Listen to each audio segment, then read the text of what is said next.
शरणागत जो होता है उसमें ये चार बातें बहुत जोर से जागृत होती है। सबसे पहली बात, निरंतर भगवान का स्मरण छूट नहीं सकता। नींद आई तो सुसुप्ति में चला गया, जरा भी जागृत हुआ तो मंत्र चल रहा है, नाम चल रहा है, चलाना नहीं पड़ता। क्यों? शरणागत है। थोड़े दिन अभ्यास कर लो, ऐसा होने लगेगा। देखो इतने लोग बैठे हैं, आप सो के उठते हो तो आपका पहला चिंतन क्या होता है? क्या मंत्र होता है? भगवान का नाम प्रियालाल आते हैं आपके चिंतन में? क्या आता है चिंतन? पहला चिंतन। अगर पहला चिंतन प्रभु है तो शरणागति पुष्ट हुए। सो के उठे, चल क्या रहा है? अगर प्रभु नहीं तो अभी शरणागति नहीं। पहला लक्षण। हमें लगता है कि आप लोग अनमोखी होंगे, आप लोग शरणागत हैं कि आप जब सो के उठे तो आपका मंत्र चल रहा है, नाम चल रहा है, चतुरासी जी का कोई पद चल रहा है, या फिर ये चिंतन चल रहा है, राधा राधा राधा, चलो जल्दी स्नान करके फिर सत्संग में चलना है। फिर ये भागवतिक चिंतन, हमें लगता है कि ये दूसरी कोटि का चिंतन होगा, चलो स्नान करते हैं फिर। ऐसा पहला चिंतन होगा श्री जी का। ऐसा होता है? आप लोग देखिए, ऐसा होता है कि आप सो के उठे, आपका चिंतन श्री जी का चालू है? पक्का? आप लोग देख लीजिए, अगर ऐसा है तो उसका परिणाम निश्चिंतता, निर्भयता, निशोकता निश्चित जागृत हो जाएगी। और उसी का प्रातःकालीन उठने पर चिंतन चलेगा जो शयन के समय गाढ़ चिंतन करते हुए सोया है। ऐसे सुषुप्त के समय बिल्कुल ठीक वही अवस्था। अगर आप जो चिंतन कर रहे हैं तो जगते ही वही चिंतन आएगा ये। और अगर जीवन भर भजन किए हो तो मरते समय वही चिंतन आएगा, पक्का। जैसे जगते समय ऐसे मरते समय। इसीलिए भक्त निश्चिंत हो जाता है शरणागत। पहला, शरणागति का जांच करो हृदय में, भगवान का निरंतर चिंतन, प्रभु का निरंतर भजन। अगर नहीं हो रहा तो किसी अन्य का आश्रय लियो, वस्तु का, व्यक्ति का, स्थान का, भोग का। लिख लो आप दिमाग में चाहे कागज में।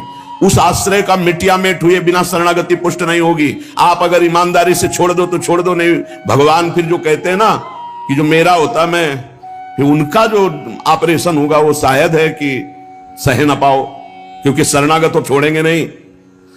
वचन से भी शरणागत हो आप छोड़ेंगे नहीं, तो उनका स्वभाव हम आपको बता रहे हैं। और हर ऑपरेशन बेहोश होके होता है। हमारे प्रभु ऑपरेशन होश का इंजेक्शन लगा करते, पहले होश का इंजेक्शन, पूरी चेतना, फिर ऑपरेशन करते, क्योंकि जड़ से मिटाना है। निरंतर भजन क्यों नहीं होता? इसका उत्तर है आपका कोई अन्य आश्रय है।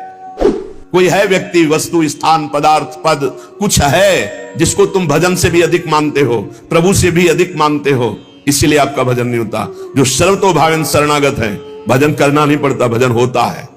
चलना प्रदक्षिणा होती, बोलना स्तोत्र होता है, सोना समाधि होती है, भोजन पाना यज्ञ होती है, हर चेष्टा उनकी भजन होती है। दूसरा, अपने प्रभु से कुछ ना चाहें, यहां तक कि मोक्ष भी ना चाहें। क्यों चाहें? क्या आप जानते नहीं हो कि क्या करना है? सर्वज्ञ हो, जब जो चाहे करो, हम राजी हैं।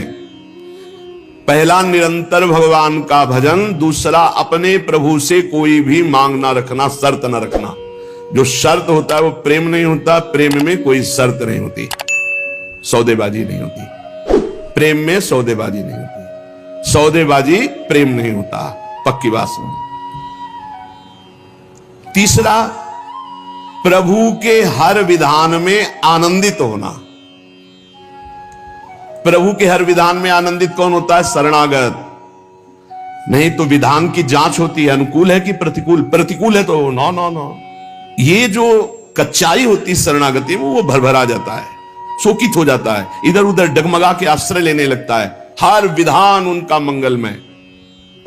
चौथा, भगवान के किसी भी विधान में विरोध भाव ना करना। भगवान के प्रत्येक विधान में आनंदित रहना, भगवान के किसी भी विधान में विरोध न करना। जो किया अच्छा हो रहा है, नहीं बहुत हाहाकार मचने वाला है, सब नहीं, जो प्रभु का विधान है वो मंगलमय है, सब मंगलमय है। चार बातें शरणागति में आती, निरंतर भजन, किसी भी तरह की भगवान से कोई शर्त चाह नहीं, उनके हर विधान में आनंदित रहना, भगवान के विधान को प्रतिकूल मान करके विरोध भाव नाना, विपरीत भावना नाना। अब निश्चिंत हो जाओ, तुम्हारी जिम्मेवारी श्री भगवान ने ले ली, शरणागत हो। अब तुम्हें किसी भी तरह का दुख आवे तो उबना नहीं है, वो सुख है, दुख रूप लेके आ रहा है। जैसे माया दुख भेजती सुख रूप में, पार्सल में ऊपर लिखा होता है सुख, और जब खोलो अंदर तो होता है दुख। जिसे तुम सुख समझते हो ये सुख नहीं, सुख की छाया है, समझ पड़ती नहीं, ये गिरधर की माया है, भारी दुख है। दुखालयम शाश्वतम में जो भी पोस्ट आता है आपके पास वो दुखद ही है। माया भेजती है सामने वस्तु व्यक्ति स्थान, उसके परिणाम में अशांति दुख और आपके भजन की हानि पक्का, ये देख लीजिए। जन्म भर भगवान के साथ अर्जुन जी रहे हर समय, लेकिन गीता का उपदेश प्रारंभ हुआ शिष्यस्ते हम साधिमाम त्वाम प्रपन्नम। प्रपन्न से ही ज्ञान की उत्पत्ति होती है। जो भगवान की शरणागति, उसी से शुद्ध ज्ञान होता है। तब तक भगवान अंदर बैठे हैं, ज्ञान प्रकाशित नहीं करेंगे। जैसे अर्जुन जी के साथ रहते हुए गीता का उपदेश कब दिया? जब अर्जुन जी ने कहा शिष्यस्ते हम साधिमाम त्वाम प्रपन्नम, मैं आपका शिष्य हूं, आपका शरणागत हूं, आप मुझे ज्ञान। भगवान गीता जी, ज्ञान का फल क्या हुआ? बोले नष्टो मोह स्मृतिर्लब्धा तत्प्रसादान्मयाच्युता। मोह का नाश हो गया, स्मृति जागृत हो गई आपके कृपा प्रसाद से, हे गोविंद, हे अच्युत। तो इसी प्रकार हमारे अंदर भी सब ज्ञान जागृत हो जाएगा, पहले हम भगवान की शरणागत हो। त्वाम प्रपन्नम, भगवान का सर्व समर्पण भाव ही सब दिव्यताएं जागृत करता है। भगवान के प्रति जितना समर्पित होते जाओगे उतने दिव्य ज्ञान होता चला जाएगा, और जो चीजें आपकी दुर्गति कराने वाली वो सब भस्म होती चली जाएंगी। जब कुछ नष्ट होने लगे तो क्षोभ मत करना, वो नष्ट जरूरी था होना, ये बात दिमाग में बैठा लो। कुछ पकड़े मत रहना, क्योंकि भगवान को जो लगेगा वो हटा देंगे, वो नष्ट कर देंगे। जो वस्तु भगवान नष्ट करे तो जान लो परम मंगल विधान, ये वस्तु हमें भगवत प्राप्ति में बाधा पहुंचा देती, इसलिए भगवान ने उसे नष्ट कर दिया। भगवान को समर्पित वस्तु के नष्ट होने में तुम्हें क्यों जलन हुई?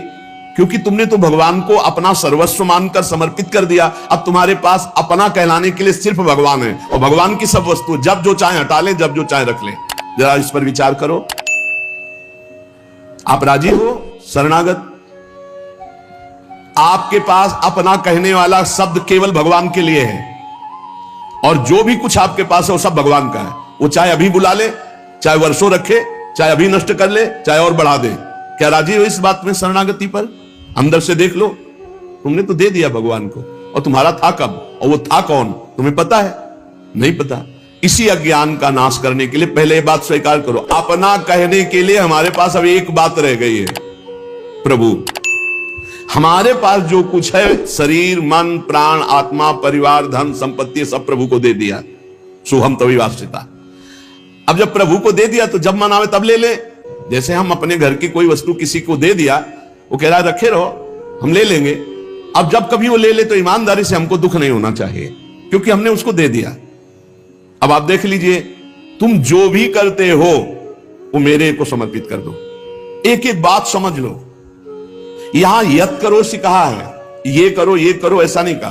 तुमसे जो भी हो रहा है तुम भगवान को समर्पित करो। पहला काम ये, हम शरण में जा रहे हैं, सर्वधर्मान परित्यज्य।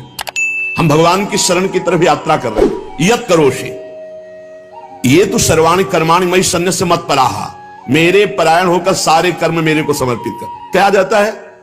तुम जो कर रहे हो, ऑफिस जा रहे हो, नौकरी कर रहे हो, किसानी कर रहे हो, व्यापार कर रहे हो, 8-10 घंटे जो कर रहे हो उसमें बीच बीच में भगवत स्मरण करो, और पूरे 8 घंटे भगवान को समर्पित कर दो। कितना बढ़िया साधना बन रही। और जब भगवान को समर्पित करने की बात रहेगी तो स्मृति रहेगी भगवान की। यत करोषि, तुम सारे के सारे कार्य मेरे को समर्पित कर दो। यत माने जो कर रहे हो।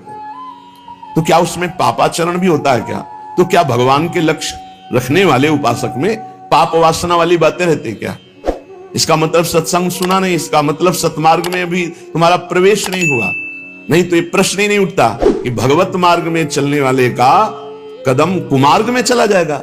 भूल न दे कुमारग पाऊं, छोटी मोटी अगर कभी कोई त्रुटि गलती हुई तो पश्चाताप की अग्नि में भस्म हो जाता है। वो भगवान को समर्पित गंदे आचरण नहीं करता, वो प्रार्थना करता है, प्रभु ये त्रुटि हो गई हमसे, हे नाथ इसको संभाल दो, मेरे बस की बात नहीं। वो भी इस तरह से प्रार्थना पूर्वक समर्पित है। यत करोषि और यदर्शनासि, जो भी तुम्हारी जिह्वा में, रसेंद्री में जाए, पानी जाए, भोजन जाए, बिना भगवान को अर्पित किए नहीं जाना चाहिए।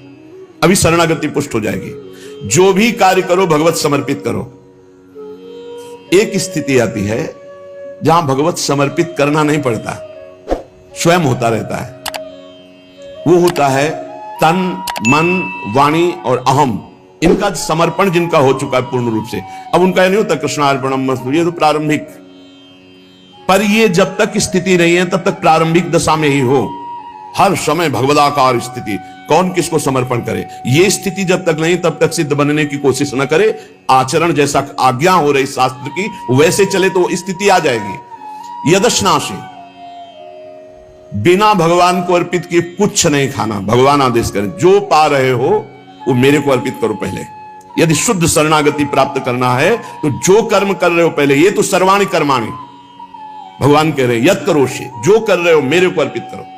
जो खा रहे हो वो मेरे को अर्पित करो। कुछ भी ऐसा खाओ मती जो भगवान को अर्पित नहीं कर सकते, ऐसा करो मती जो भगवान को अर्पित नहीं कर सकते। यज्जुहोषि, अब जो भी तुम भागवतिक आचरण करते हो, हवन यज्ञ आदि, तो बोले हम तो हवन नहीं करते, हम तो यज्ञ नहीं करते। यज्ञानाम जप यज्ञोस्मि, यज्ञों में सबसे बड़ी यज्ञ है जप यज्ञ। तो आप जो ये जप यज्ञ कर रहे हैं ये भगवान को अर्पित करो। भगवान कह रहे हैं ददाशी, जो तुम दान देते हो, दूसरों की सेवा करते हो, उसके भोक्ता मत बनो, कर्ता मत बनो। कर्ता कैसे नहीं बनोगे? हमारी वस्तु हम दान देते हैं, नहीं नहीं, प्रभु की वस्तु है। त्वदीयम वस्तु गोविंदम तुभ्यमेव समर्पये, आपकी दी हुई वस्तु आप इस रूप में आए, आपको दे दिया। ये भगवत शरणागति पुष्ट होने का उपाय भगवान कह रहे हैं। यह तपस्या, जो तुम साधना कर रहे हो, जो तुम तपस्या कर रहे हो, वो सब मेरे को अर्पित कर दो। अर्थात तुम्हारी पूरे जीवन की, पूरे दिन की जितनी चेष्टाएं हैं सब भगवत अर्पित होनी चाहिए। इससे तुम्हारी शरणागति पुष्ट हो जाएगी। यद करोसी यदस्नासी यज्जुहोसी ददासी यद तपस्यसि कौन्तेय तत्पुरुषं मदर्पणम, मेरे को अर्पित कर दो। अब ध्यान रखना, अब अपनी कमी की चिंता नहीं करनी, क्योंकि हमने भगवान को सब कुछ अर्पित कर, और कमी रहेगी नहीं।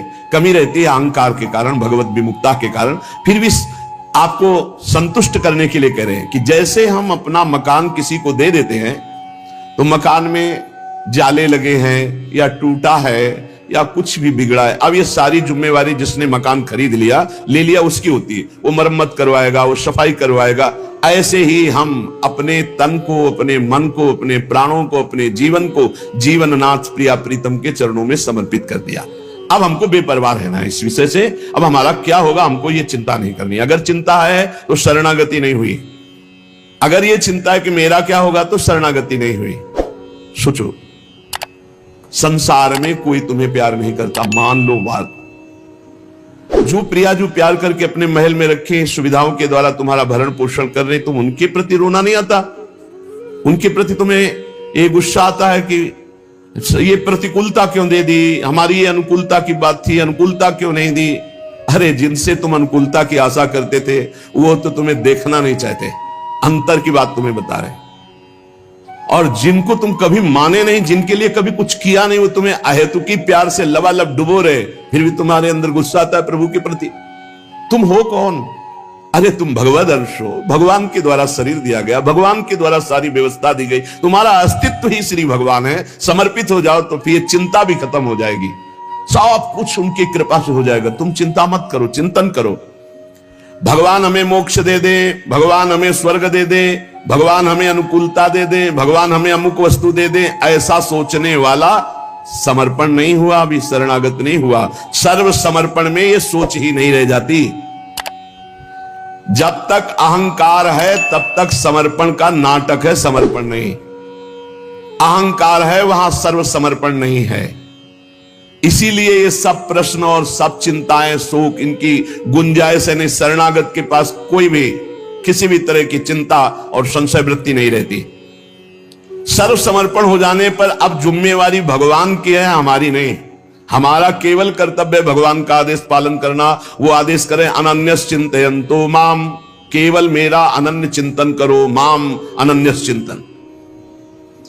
जिस प्रकार पतिव्रता पत्नी पर पति का पूर्ण अधिकार होता है, उसी प्रकार पत्नी का पति के संपूर्ण वैभव पर भी अधिकार और गोत्र पर भी अधिकार। वही नाम, वही गोत्र, वही संपत्ति। जिसके जीवन में भगवान के प्रति समर्पण आ गया तो उसकी ठसक हो जाती है। तुम किस गोत्र के हो? बोले अच्युत गोत्र, श्री हरिवंश सुगोत्र कुल। जो अपनी महिमा से कभी च्युत नहीं होते, उन हम भगवान के हैं। अब हमारा गोत्र, हमारी जाति, हमारा कुल भगवान है। और यही सिद्धांत परम सत्य है। एक माई आके बहुत रोई और कही जिंदगी हो गई, नौ दुर्गा पूरी रहती थी, रोज शंकर जी को जल चढ़ाती और रोती जा रही थी। और मतलब हो सकता है 65 वर्ष की, हमारे पति को ले लिया, हमारी पूरी श्रद्धा नष्ट हो गई, जीवन भर व्रत। और शरणागति को समझो भाई, बहुत आनंद आ जाएगा आपके पास। अगर आप भगवत मार्ग में चल रहे हैं, शरणागत हैं, तो आपके पास अपना कहने के लिए अब कुछ नहीं बचा, वो केवल श्री भगवान है। मेरे तो गिरधर गोपाल दूसरों न कोई। अब दूसरी जो कुछ भी है, वस्तु, व्यक्ति, स्थान, वो गोविंद का है। जब चाहे गोविंद ले ले, जब चाहे बढ़ा दे, जब चाहे घटा दे, जब चाहे नष्ट कर दे। तुम्हें दुख नहीं होना चाहिए। अगर दुख होता है तो अभी शरणागत नहीं हो। कितनी ऊंची स्थिति शरणागत की है। अब जो जीवन में प्रभु का शरणागत है, उसका पहला लक्षण कि निरंतर स्मरण करता है, तो अंत काल में भगवान का स्मरण होगा। अभी आपको बताया, जो रात्रि में सोते समय स्मरण करता है, उसका परिणाम जागते समय वही स्मरण। जो जीवन भर स्मरण करता है, तो अंतिम समय भगवत स्मरण होता है। और भगवान का वचन है, अंत काले च मामेव स्मरन मुक्त्वा कलेवरम यह प्रयात समद्भावम याति नास्त्यत्र संशयः। जो जीवन भर भजन करता है, उसका अंतिम समय भजन भगवान करवाते हैं, क्योंकि बड़ी दुखद स्थिति होती है। उस समय जब भगवत स्मरण करते हुए शरीर त्यागता है, तो वो सीधे भगवान को प्राप्त हो जाता है। आपको कल चर्चा के प्रारंभ में बताया था, गीता वाटिका में अग्निकांड हुआ था। बड़ा भयावना था, इतना भयावना था कि सब अर्धरात्रि में सो रहे हैं और 20 फूस की झोपड़ी बनी हुई थी। अखंड नाम कीर्तन 24 घंटे वाला, सालों। लगभग सब साधक मौनी थे, जो उन कुटियाओं में सो रहे थे, 2-2, 4-4। अल्पाहार, मौन, कोई बिल्कुल फलाहार, सब दिव्य साधना में लगे। अब जब आग लगी थी, वस्त्र, ठाकुर जी, पाठ के ग्रंथ, चित्रपट सब जल गए थे, क्योंकि सब उपासक ही थे। जब भाई जी हाहाकार सुनाई दिया तो भी निकले। तो उनका जो भोग के लिए घी है वो लाओ, बुरा है वो लाओ, और जो जाज्वल्यमान अग्नि डलवा, भगवान पधारे। चित्रपट, सिंहासन में विराजमान विग्रह है, क्योंकि छोटे छोटे विग्रह साधकों के पास, ग्रंथ पाठ के सब फिर भाई जी ने मेरे भगवान स्वरूप में आए। फिर साधकों को समझाया कि आपके अंदर बैठे हुए भगवान को अग्नि नहीं जला सकते, बाहर की लीला में खंडन मंडन होगा। आपने जो अंदर नाम चला रखा है, इस उपासना को कोई छू नहीं सकता। बाहर की उपासना में विघ्न पड़ेगा। बाहर की लीला एक अलग है, इसीलिए उपासक अंतर्मुखता पर प्रधानता रहे। अंतर्मुखता पर प्रधानता नहीं रहेगी, बोले हमारे भगवान गिर गए, कोई बहुत अनिष्ट होने वाला है, आग लग गई, कोई बहुत अनिष्ट। अरे अनिष्ट कैसे हो सकता है? मंगल भवन की शरण में अनिष्ट हो सकता है? बोले कोई विनाश लीला होगी। क्यों नहीं होगी? सृष्टि रचना लीला होती, पालन लीला होती, तो विनाश लीला होना कौन सा भयावह है भाई? 3 लीलाएं हैं, तो भयावह क्या है इसमें? विनाश होगा तो क्या विनाश होगा? अविनाशी का विनाश नहीं हो सकता, विनाशी को बचना नहीं है, तो आज है नहीं तो कल विनाश तो होना ही है, क्या परेशानी है? जब सब में भगवान को देखने की भावना ऐसी जागृत हो जाए कि भयावह स्थिति में भी आपको भगवान दिखाई दे, तो जानो बहुत जन्मों की साधना सिद्ध हो गई। भाई जी ने बूरा और घी डलवाया, इसमें लिखा है बूरा और घी डलवाया, भगवान आए, भगवान आए। बहुनाम जन्मनाम अन्ते ज्ञानवान माम प्रपद्यते वासुदेवा सर्वमिति सा महात्मा सुदुर्लभा। भगवान कहते हैं बहुत जन्मों की साधना जिनकी हो गई है और जिनका अंतिम जन्म है, उनको इस तत्व का बोध होता है कि सब में भगवान वासुदेव है, ये बोध होता है। ऐसा महात्मा बड़ा दुर्लभ है जो सब में भगवान को देखता है। मत्ता पर तरम नान्यत किंचिदस्ति धनंजय मई सर्वमिदं प्रोतम सूत्रे मणिगणायु। भगवान कहते हैं जैसे सूत की माला में सूत की मणियां, तो मणियां और माला सब कुछ सूत ही है, ऐसे ही भगवान में ये जगत भगवान में है।